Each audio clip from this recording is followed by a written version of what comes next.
So now let's see how we can work around with spread noise inside of GIMP. So in order to work around with spread noise, you need to go around onto the filters menu, and then you need to go around under noise and then choose spread.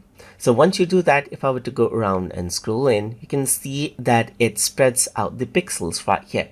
You can go around, change around the horizontal and vertical pixel spreading right here, and it spreads out and mixes out the pixels together like sand. Hence the name spread noise. If I were to go around and unlink this, I can change around the horizontal spread right here just like this, and vertical spread over here just like this as well. So you can go around and select this out, and you can see that it only spreads out the content in one direction. You can change around the random seeds right here just like this, and change around the opacity around over here just like this as well. And apart from that, you can go around and, let's say for example, work around with blending mode right here just like this. We can go around and multiply out right here just like this, or you can go around and replace it out as well.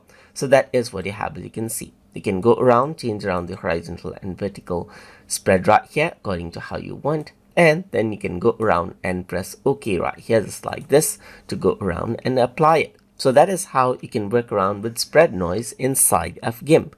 So I hope you guys learned something as always. And as always, please like, comment, share, and subscribe.